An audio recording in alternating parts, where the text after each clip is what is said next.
Welcome everyone to the listening room with Intrinsic Living, and we got the magical Sanji here, a mountain monk of 20 years, which fascinates me, and I can't wait to hear more details about his life's journey. It's just a very profound man. What we're going to do is we're going to talk about emotional resilience. We're going to talk about healing emotional wounds, creating authentic connections. And today is all about connection and how we actually see that. We're going to move into effortless meditation because we both are very special and have a nice part in our heart for the meditation side of the world. And really just about unlocking your true potential. So Sanji, I'd love to introduce you right now. If you could just tell us a quick little thing about yourself, and then I'll get working on the connection side. Okay, thank you so much, Craig. So nice to be here. So yeah, I was a mountain forest monk for more than 20 years, and now I try to help a lot of people. We do a lot of charity work also, and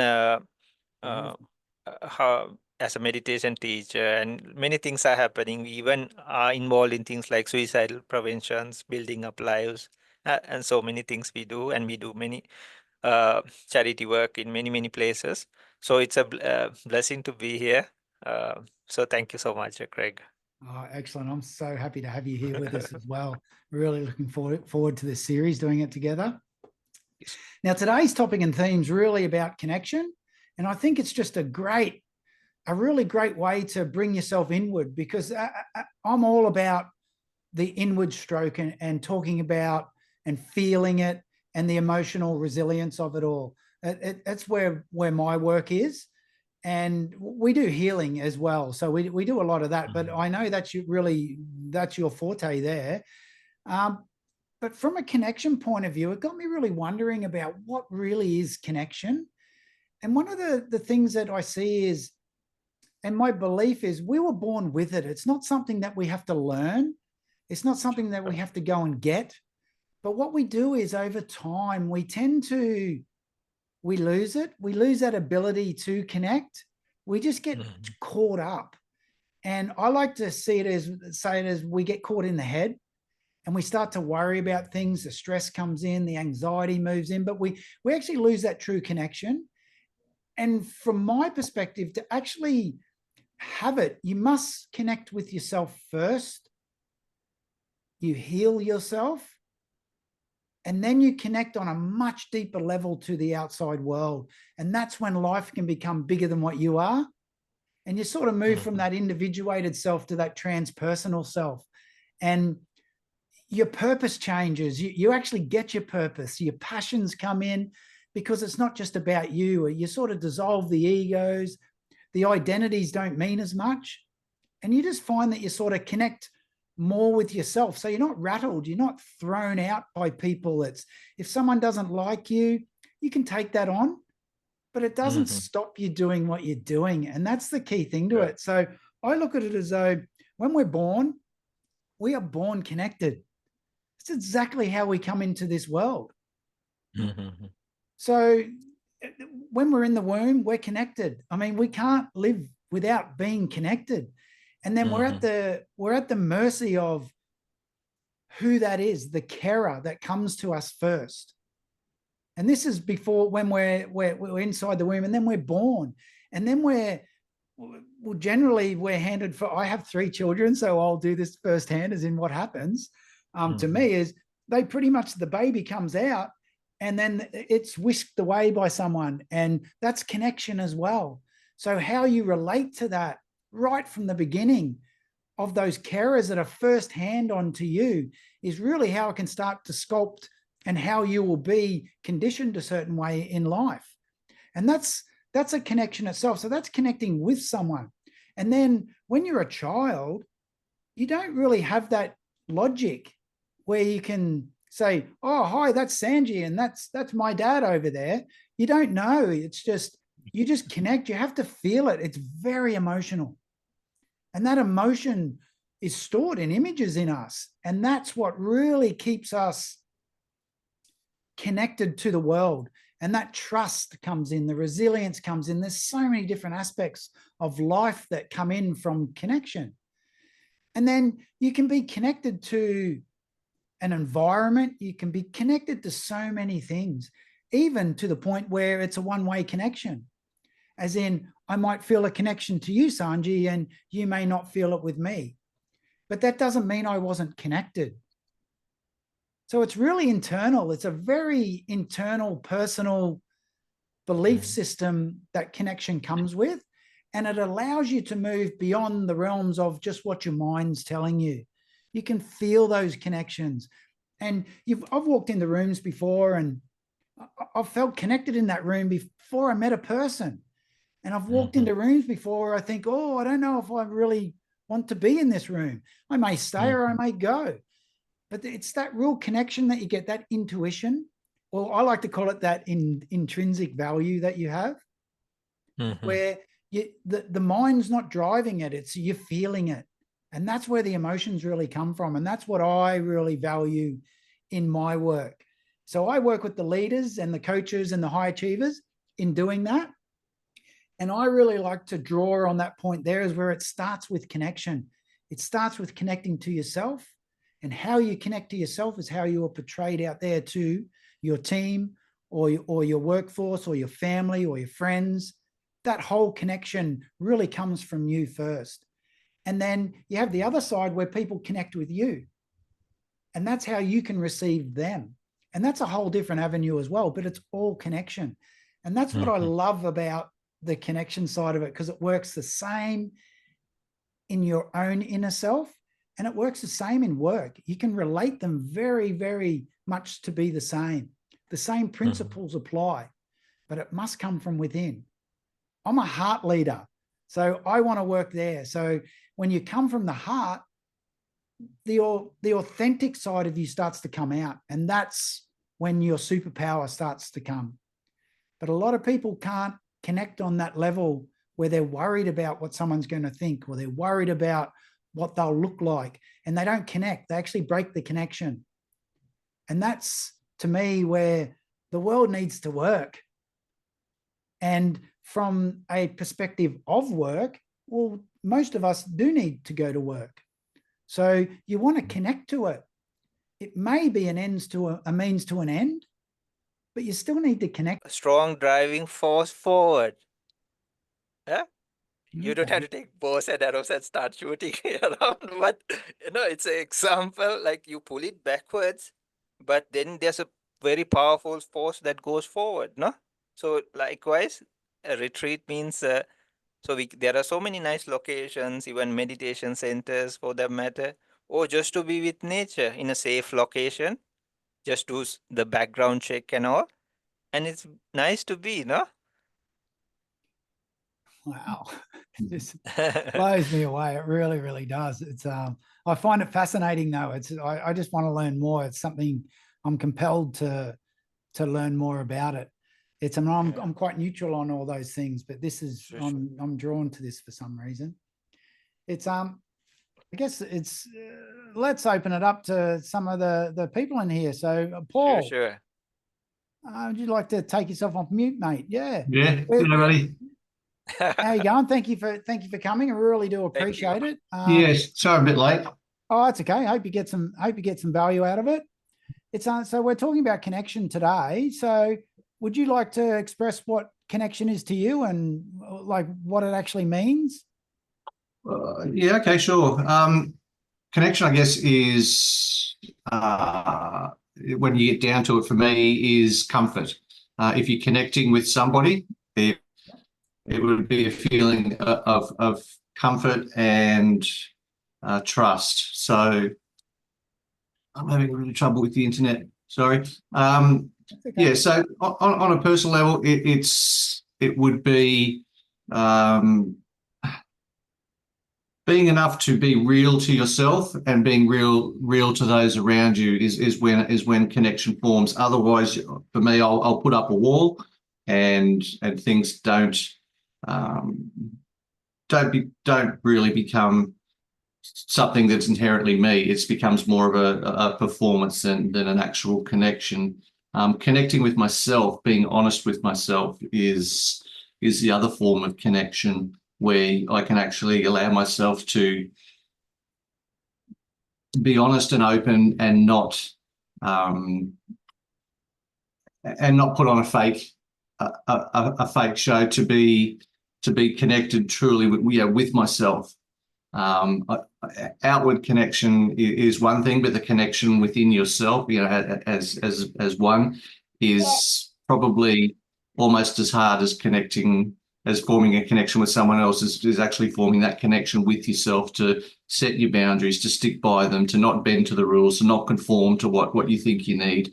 And when you find that connection, I find that when I'm honest and find that connection with myself, I find a lot more peace within myself. Okay, excellent. And what are the types of things you do to try and bring that connection back when you feel like you're just slipping, or you get into an environment that is not quite, you don't flow in it? Like what do you do there to stay connected? Because I believe the connection comes internally first. Yeah. And you'll only connect as far out as what. Yeah. I try to take a second just to assess the situation, just to stop and, take a breath and have a look around, and then ask myself, the question, are you in this room or are you in your head? Yeah. Okay. So I'll stop and take a breath, and then I'll go off an emotional feeling, and then I'll say, is that a real emotion, or is that something I've created in my head? So it comes with pausing and looking at the situation, I suppose, is one of the habits that I'm moving towards more so now, and having more success with. Yeah. Okay. Excellent. And Sanji, what have you got something to say there? On what Paul's talking about? Oh, that's wonderful. Yeah, the honesty is one of the best connections. No, Paul. Beautiful. So we feel, even for us, like when we do sessions, or like even if you close the eyes as monks, and then when you say like do some Dhamma talk or something, then sometimes it's like a machine like that is rusted, no? Then when you open your eyes, you feel like people are scratching their heads, or like looking at the time, or like moving around. Then you're like, are you all right? Or you ask something, then, oh, I have to pick up my kid. Why, can I use the restroom, please? Or something. Then okay. But sometimes even with closed eyes, you don't see nobody. Sometimes online, and it just flows. It's so nice. Now also I feel very comfortable and relaxed, and things just come, just like screensavers on a screen or something, no? Even with closed eyes. So yeah, and honestly, like for me also, like I cannot. It's kind of silly, but I cannot like keep hide things, and then so it's difficult even to talk like directly. So I really have to say, hey, I think like this. Please mind me. I don't want to be rude or not anything. So, but I cannot be. I'm not a perfect or person. No, I'm not somebody superior or anybody. But you have to be honest, right? So otherwise, you cannot Absolutely. even have a nice conversation. No, if you have something inside, and you try to put a nice fake face, and you pretend, it's so difficult, right? Yeah, absolutely. And I mean, and you're touching on perfectionism there as well, and it's something that really doesn't exist from our side of it. It's where's to go after that? There's no growth left.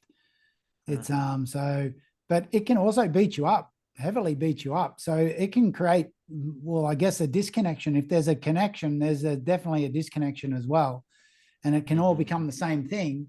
But it's really how you default to it, and and what you take on. So who we got here? We got Laura. Laura. No, and thanks for coming in. You don't have to speak. It's okay. Yeah. You don't have to, but this is just an open room. Remember, it's no one will come at you or anything. It's free to say. You don't want to talk. Okay, that's fine. Yeah, it's okay. Your thumbs up if you're You're enjoying it? Okay, there you go. That's funny. So, okay, well, Sanji, that's a good question for you then, I guess, is in what does disconnection feel like for you? Because you speak of such a humbling, connected person, and your purpose is beyond you. So what happens when you disconnect, or how does disconnect play out with you? Or does it even? Is it just something that you've gone beyond now, and it's and let's speak truthfully. So it's what happens there? Because there's times when you would very much so disconnect, and you would fall back to that negative outlook, or that negative feeling, or that negative emotion. And you can start to take things the wrong way. You can start seeing life the way that it's not meant to be for you. You go against how it's really playing out. So what's disconnection for you, and what have so you in a been taught? personal aspect, like I feel when because until full enlightenment, people have different stages and different levels of defilements. But I'm not telling it's difficult for me to understand other people's situations, so I'm not kind towards them. Even if they are in an aggressive mode, I try to be, and I try to work with them or help them. So, but in my personal sense, I feel like there's a because you are taught different meditations, even like you to study the mind. There's a intermediate like stage, like you have to feed the physicality as well as mentality, and you go deep, but you need powerful concentration and mindfulness. It's like you have a very powerful microscope, say like what the scientists use and all. No, they are very powerful, not like the toy ones you used to play with, no, or like Yeah, what so the like, ones you used to as domestic purposes. So likewise, you build your faculties very strong, and then you feel like when things the mind, it's like in a way it's like the pure water, right? But when it solidifies, or like there's something going on, it's you feel different, and then okay, maybe this is not the time to speak of this, so this is so you are very mindful of what is happening.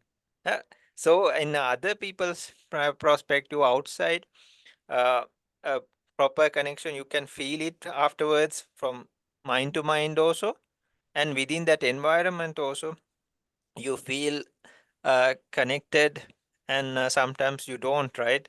So yeah, absolutely. there's a gut feeling also that happens. Not that you're trying to hide, but we have to go beyond our preferences as well as our defilements. Because sometimes, or our viewpoints also, because it's our ideology, no?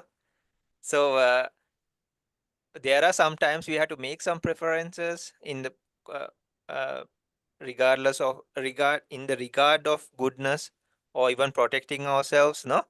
But later on, in another bigger way, we can see like, are we really suited to be here, or should we be here in the first place? Is it really required, or even should I say this? No, because mind is so powerful.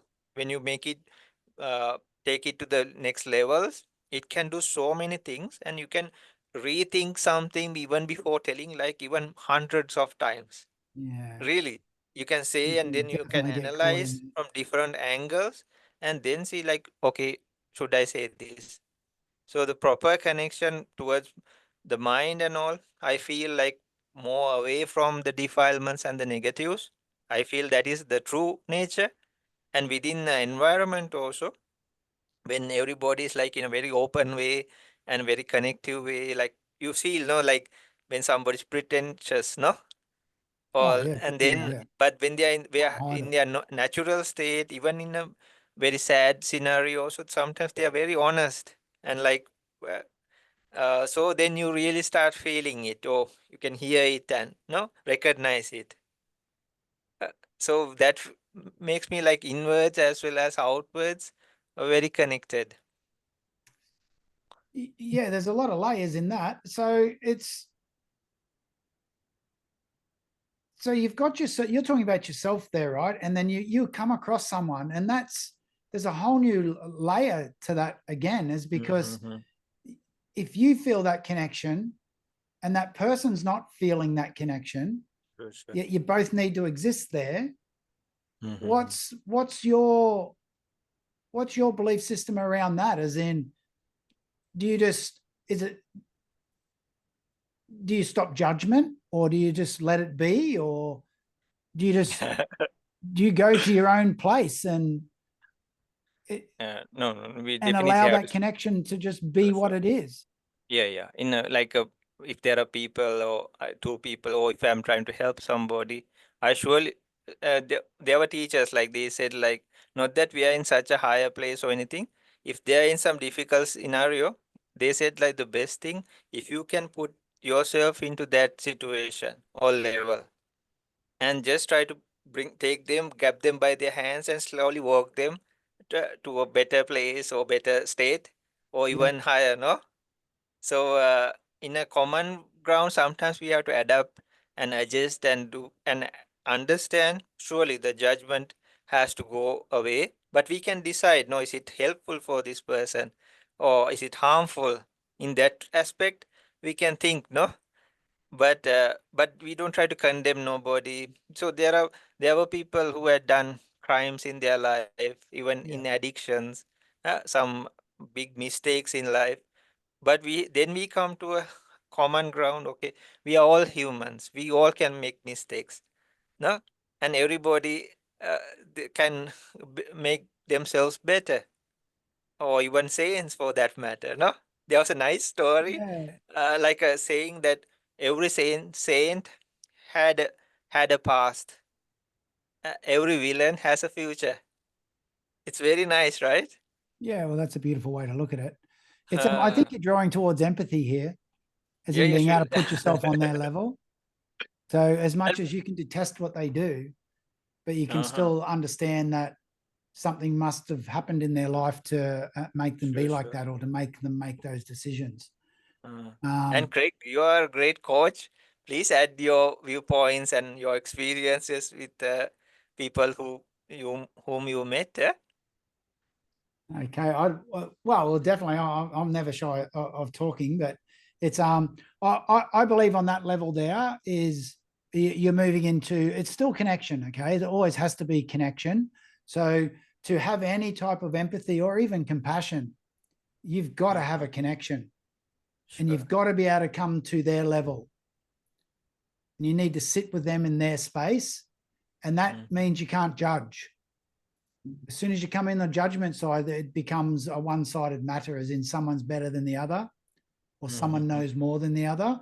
Whereas if you come from that empathy where you can actually sit with them in their space and just be with them and hear what they have in their life and move forward that way, I think that's similar to what you're talking about. I call that empathy, true empathy, where Sure. it's, again, beyond you, it's bigger than you. Whereas we tend to, and I've said this to Paul before, I know that it's what happens is we tend to say we got empathy, but what happens is it's always around people that are close to us. So if someone was to fall over, a close relative or a child that we know, or child normally different, like we all seem to have a bit more empathy towards children. But what happens is if someone falls over, if you know them really well, or they're close, they're in your posse or in your network or your association of friends, you have that empathy where you'll run over and you feel compelled to help and are you okay? And you'll go above and beyond. Whereas if it's someone that you don't know, sometimes you can just look at it and you can see the humor to it. You can see it as something else. The empathy is not there. It's not true empathy. It's not authentic. So it's the true connection is when you can sit there and you can see it for what it is and not pass judgment to it, but actually come in on that level. That I believe that's what I try and do anyway. Whether if right or wrong in your opinion or your belief, it's what I would do. Yeah. I would try very hard to stay with that person and just stay connected to that person and be with them in the need that they want. So it's not trying to fix them or trying to resolve something. It's more just being with them and being at the table with them and having what they need if I have the capacity to do it. Because I'm not for everyone. I coach, but I'm not for everyone. It's and because some people, I mean, I'm far from perfection. I mean, I can trigger on people as well. So I have my needs as well. But I think if you can sit and you can just hold space and not try and judge or try and repair or fix or even advise, but just hold space for that person, you have an ability to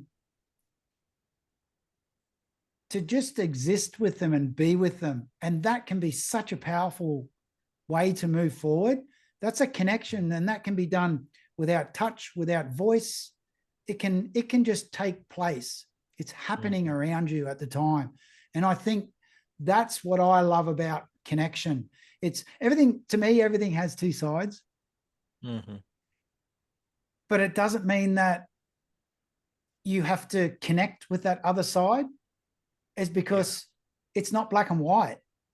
There's multi-layers to those two sides.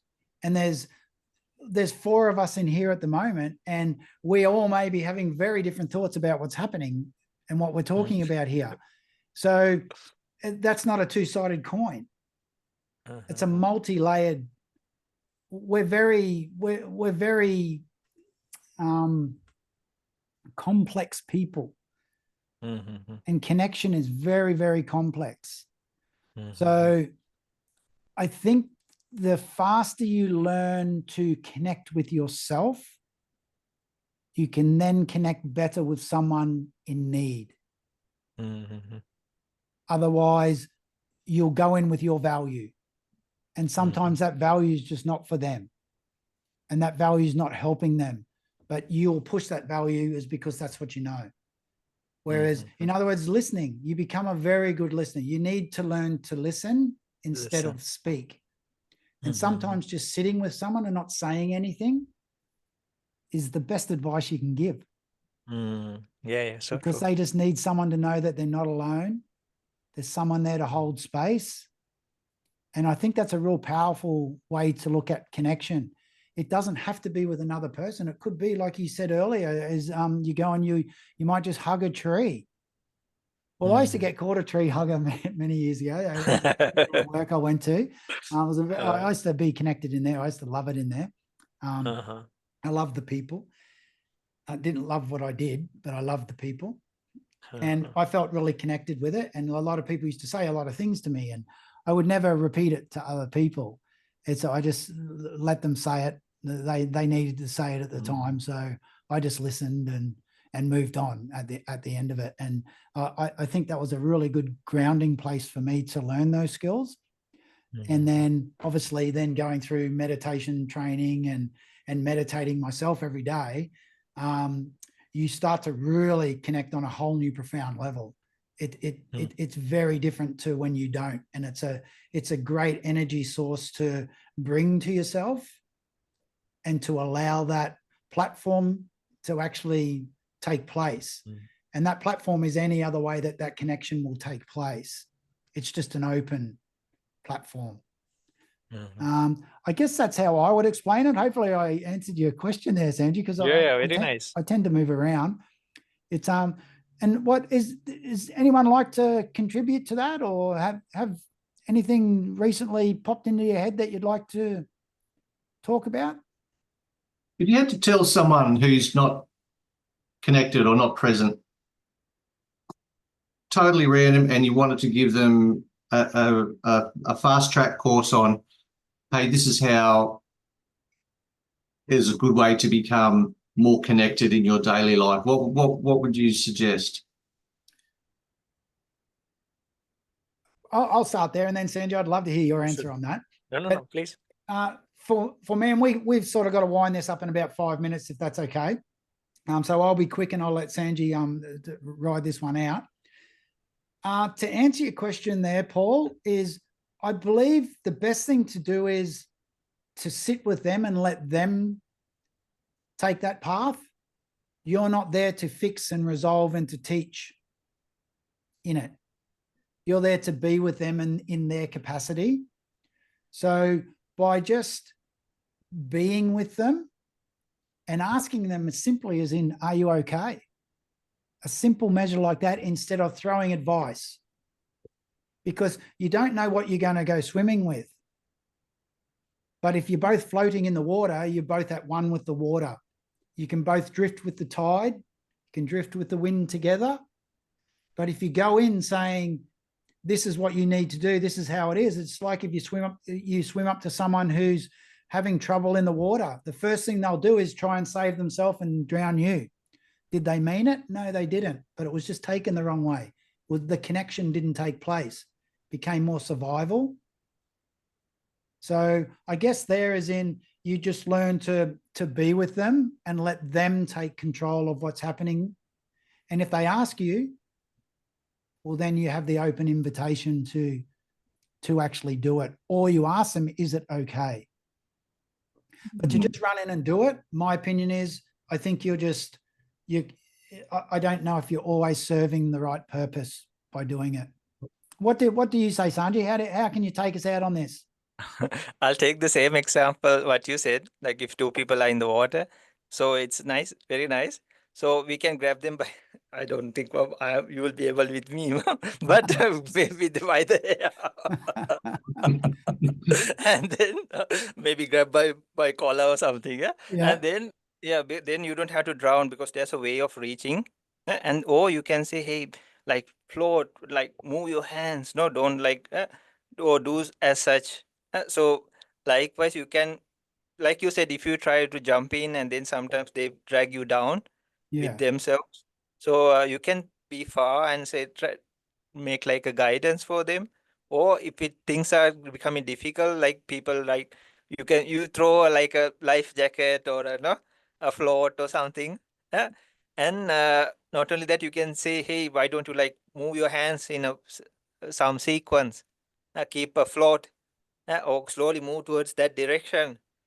Or you can, if nothing works, you can grab them by the hair or the collar or something, and then slowly move them without getting yourself drowned. Yeah, what you say is so true. Like even deep meditation, for example, even simplified version like loving kindness. There's some stage we break the boundaries. So actually, we give different people scoops of different levels, different portions. But there's a stage that comes. So sometimes we say, oh, we have loving kindness towards everybody. But some people we give a small scoop, some people we give a bigger scoop. It happens, or maybe people we dislike, should I? Or like, oh no, you don't get your scoop, right? So, but in loving kindness, even before Vipassana and deeper stages, there comes a stage like you can have the same level of concentration for a respectful person, a person who is very close to you, a neutral person, as well as a person whom you dislike. And there's like first jhana, second jhana, third jhana, like very strong absorption levels also. When you come to that, you have the same kind of mind frame and you have really broken the boundaries in a worldly sense. But if you become enlightened, no problem. So then there's, yeah, it will be very nice. And then, but in for now, the things we can do also through like things like that, also you come to a stage of mind, you treat everybody in the same sense, and it's not just wording because you know you have that mind state within you. There are ways to know these stages. Uh, and then there's access concentration, there's absorption concentration, first level, second level, third level, like that. It just goes to third jhana. So then you know, okay, like I really have this. But otherwise, we can just say by word. So yeah, like if you use the drowning or the uh, simile or example of two people in the water, we can be there with them, we can guide them, and if they are falling into the deep, we can just pull them back without getting ourselves also drowned, no? Yeah. Okay. All right. Did that answer your question, Paul, or? Yeah, so to what I start drew with? from that was, I guess it would be to revolve around empathy and revolve around for want of a better word, calming themselves to the moment to take, because when I talk about getting someone to, to connect or whatever, it's a busy mind where someone might be off in a whole bunch of different directions, and how to say, hey, let's get back to the job at hand, which is getting you to actually be honest with yourself and think right. And I think that's sort of what you described in what you said there. Yeah, I think it's the holding space, and we use the water analogy there. Yeah. Water metaphor, really. And that's just, once you're in the water, you are the water, become the water. If you kick and flap around, you'll gas yourself out, and you'll fight it. Yeah, and you just end up in a worse spot. Yeah, If exactly. you're caught in a rip, go with it. Yeah, Don't fight against it. So the same thing is when you come across a person, from a coaching perspective here, is you don't just go in and try and fix it, is because you're coming in without the backstory. Yeah, it's interesting because there's a couple of people around me that are incredibly disconnected at the moment, and just trying to have a chat with them and bring them into some sort of calming and more level-headed environments. It's an interesting thing as a person who's only just trying to get it sorted themselves. But yeah, it's not my job, but it's just, I guess, just being in the pool with them and making sure they don't drown. Yeah, and then you could offer them a meditation. I'm sure Sanji would like to do a meditation. I'm sure I definitely would. You can offer them that if you find that they're doing it. Yeah, I have suggested that. Yeah. Table. Thank you, Sanji.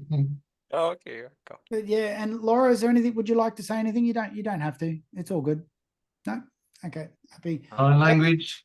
I guess on the closing part is, let's just do this here. Hey, look at that. Oh, it didn't work. It's on the closing side of it. What's a really good one small step you can take away this week to deepen your connection, something that really matters to you? So I'll leave that with you, and that's how we'll finish, but please think about that.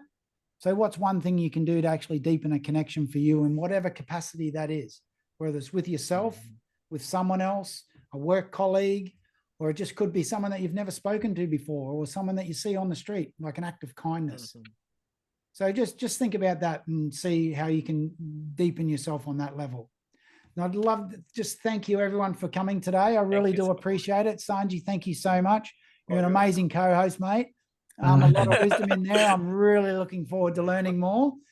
No, And we all for share. the community that we're creating here, it's just, I love it. It's gold. It's what this whole program's about, the listening room. And as you probably learn, it's not just about listening. It's having your voice so everyone in the room listens.